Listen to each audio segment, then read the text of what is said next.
नमस्कार दोस्तों, कैसे हैं आप लोग? आशा करते हैं कि अच्छे होंगे। आज मैं जिस टॉपिक को लेकर आया हूँ, बहुत ही इम्पोर्टेंट टॉपिक है और बार-बार बच्चे हमसे सवाल पूछ रहे हैं कि सर 10th का परीक्षा तो दे दिए हैं, 10th का एग्ज़ाम तो हम 10th का एग्ज़ाम तो हम दे दिए हैं, लेकिन इसके बाद क्या? इसके बाद क्या? कहने का मतलब मेरा ये है कि 10th का तो एग्ज़ाम आप दे दिए हैं, इसके बाद आप कौन-सा विषय से लेकर के आगे की पढ़ाई करें, जो मेरे लिए फ़ायदेमंद हो, अच्छा हो? तो दोस्तों मैं बताना चाहता हूँ साइंस 10th के बाद जो है 10th के बाद जो है आप लोग का एडमिशन 11th क्लास में होगा। किस क्लास में दोस्तों? 11th क्लास में। तो 11th क्लास में जब 10th में आप लोग पढ़ाई करते हैं, तो 10th में आप लोग पढ़ाई करते हैं सभी विषय की। सभी विषय की यहाँ पर पढ़ाई करते हैं मिली-जुली। सभी विषयों की पढ़ाई करते हैं। यहाँ पर दोस्तों सभी विषयों की आप लोग क्या करते हैं? पढ़ाई करते हैं। लेकिन 11th में ऐसा नहीं होता है। 11th में स्ट्रीम आपको चुनना पड़ता है कि आपका स्ट्रीम क्या है। एक बार समझिए, गली मोहल्ले दोस्तों में बताने वाले बहुत मिलते हैं कि ये अरे भाई ये ले लो, अरे भाई ये ले लो, पढ़ने में तेज हो तो साइंस ले लो, पढ़ने में थोड़ा सा वीक हो तो आर्ट्स ले लो और थोड़ा सा और वीक हो तो कॉमर्स ले लो। लेकिन ऐसा डिसीजन आपको नहीं लेना है। आपको अपनी रुचि के अनुसार डिसीजन लेना है। सब्जेक्ट में किस सब्जेक्ट में आप ज़्यादा मेहनत करते हैं, कौन-सा सब्जेक्ट आपको समझ में आता है, उसके अनुसार क्या लेना चाहिए? आपको विषय लेना चाहिए। जैसे सब कन्फ्यूज़न मैं आज आपका दूर करूँगा कि कौन-सा विषय लेने से, कौन-सी पढ़ाई करने से हमको भविष्य में चल कर के फ़ायदा होगा, नौकरी लगेगी। तो दोस्तों मेन मुद्दा क्या रहता है? नौकरी। मेन मुद्दा रहता है नौकरी और पैसा कमाना, कि हम कैसे आगे अपन करियर में बढ़ें, कि क्या करें, फिर बाद में जा कर के पैसा को हम लोग कमाएँगे। पैसा हम लोग कैसे कमाएँ? ये सारे सवाल हम लोग के मन में घूमने लगता है। जब आज 10वां आप परीक्षा दे दिए हैं, तो उसके बाद सभी बच्चे का करियर बनने के दहलीज में रहता है। एक गलत डिसीज़न आपका करियर को बर्बाद कर देगा। चलिए दोस्तों हम लोग चर्चा करते हैं 11th की ओर। 11th यानी दोस्तों इंटर। बोला जाए तो क्या? इंटर। बेसिकली क्या बोला जाए? तो इंटर बोला जाए। चलिए इंटर। इंटर में दोस्तों 3 संकाय होते हैं। ध्यान से देखेंगे हम लोग। इंटर में दोस्तों 3 संकाय होते हैं। सबसे पहला संकाय है दोस्तों आर्ट्स को हम लोग लेते हैं। किसको लेते हैं? आर्ट्स को। उसके बाद क्या लेते हैं दोस्तों? कॉमर्स।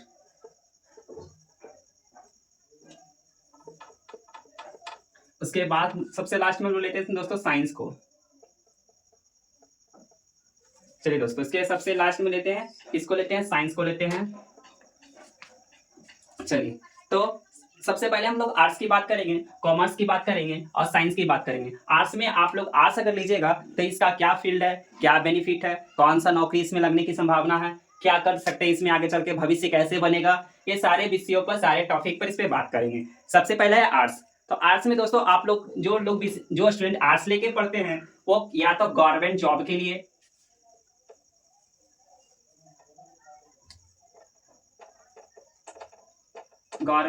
लिए, दोस्तों, या तो बीपीएससी के लिए, या तो यूपीएससी के लिए।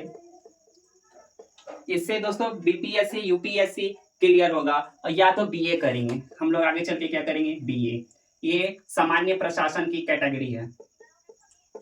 सामान्य प्रशासन की ये क्या है दोस्तों? कैटेगरी में आता है सामान्य प्रशासन। उसके बाद दोस्तों कॉमर्स। कॉमर्स में हम लोग क्या करते हैं? इसमें आगे चल के हम लोग यूपीएससी क्रैक करते हैं। आर्ट्स में क्या करते हैं? गवर्नमेंट जॉब लगता है, यूपीएससी लगता है, बीपीएससी लगता है, या तो हम साधारण से बीए करते हैं। साधारण से क्या करते हैं? बीए। यूपीएससी आपको करने के लिए सबसे पहले तो इंटर करना होगा, इसमें 2 साल जाएगा आपका। फिर बीए करना होगा, 3 साल जाएगा आपका। लगभग 5 साल की पढ़ाई करने के बाद आप बीपीएससी और यूपीएससी की तैयारी के लिए एलिजिबल होंगे। चलिए अब बात करते हैं कॉमर्स का। तो कॉमर्स जो है दोस्तों सबसे बढ़िया फील्ड भी बोला जा सकता है कॉमर्स के लिए। तो कॉमर्स उन विद्यार्थियों के लिए अच्छा है जो बैंकिंग सेक्टर में जाना चाहते हैं, जो बैंक में जाना चाहते हैं। किस में जाना चाहते हैं? बैंक में। जो बैंकिंग सेक्टर में जाना चाहते हैं उनके लिए कॉमर्स है। उनके लिए क्या है दोस्तों? कॉमर्स। चलिए आगे बात करते हैं जो सीए बनना चाहते हैं, सीएस करना चाहते हैं, उनके लिए कॉमर्स है। सीए क्या है दोस्तों? Chartered accountant. बड़ी बड़ी कंपनियां अकाउंट संभालने के लिए जो है अपने कंपनी में सीएस को रखते हैं, चार्टेड अकाउंटेंट को रखते हैं। चार्टेड अकाउंट दोस्तों कंपनी का बोला जाए तो एक तरह से दामाद। एक तरह से दामाद भी बोल सकते हैं हम लोग। जैसे दामाद को पूरा इज्जत वगैरह दिया जाता है ससुराल में, वैसे चार्टर्ड अकाउंट को एक कंपनी में बहुत सारा रिस्पेक्ट दिया जाता है।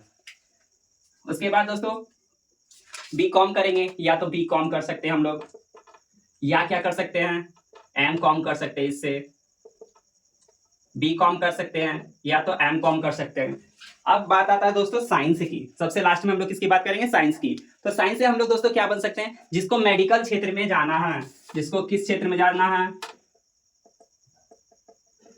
मेडिकल क्षेत्र में, जिसको इंजीनियरिंग क्षेत्र में जाना है, जिसको आईआईटी निकालना है, आईआईटी निकालना है, या तो ट्रिपल आईआईटी निकालना है, या तो दोस्तों क्या निकालना है, नीट निकालना है,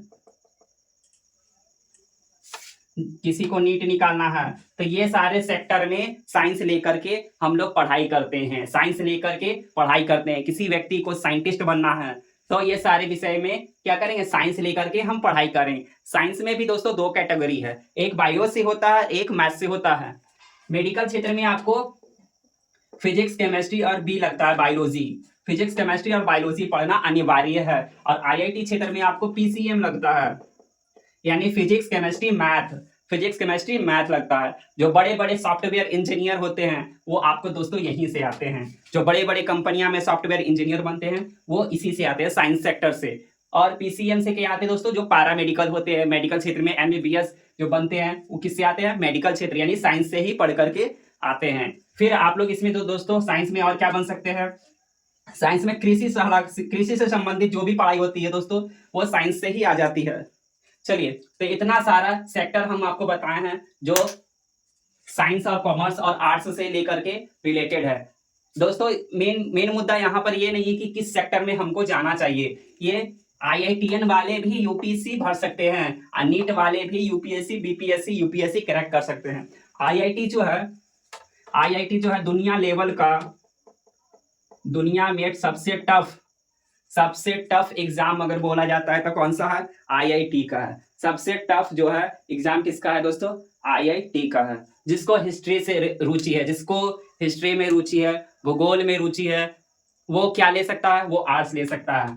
जिसको भूगोल पढ़ना बढ़िया लगता है, जिसको आर्ट्स पढ़ना बढ़िया लगता है, जिसको सोशल साइंस पढ़ना बढ़िया लगता है, जो सोशल साइंस में ज्यादा उसको याद होता है, ज्यादा नॉलेज है, तो वो क्या कौन सा विषय ले सकता है, वो आर्ट्स ले सकता है। कॉमर्स में क्या है दोस्तों, कॉमर्स आपका बैंकिंग सेक्टर है, जिसका एम है कि हमको बैंकिंग सेक्टर में जाना है, हमको सीए बनना है, हमको सीएस बनना है, वो कॉमर्स ले सकते हैं।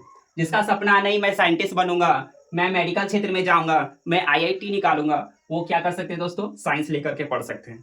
तो आप यहाँ पर मेन बात यह है, कोई भी कुछ भी बोले लेकिन मेन बात क्या है कि आपको कौन सा विषय में आपकी रुचि है, आप जिस विषय में सबसे ज्यादा मजबूत है आप उस सेक्टर की ओर जा सकते हैं। या तो आपका एक एम है, आपका बचपन से एक लक्ष्य है कि हमको इंजीनियर बनना है तो आप साइंस लेके पढ़ सकते हैं। आपका लक्ष्य है कि हमको डॉक्टर बनना है तो आप भी साइंस लेकर पढ़ सकते हैं।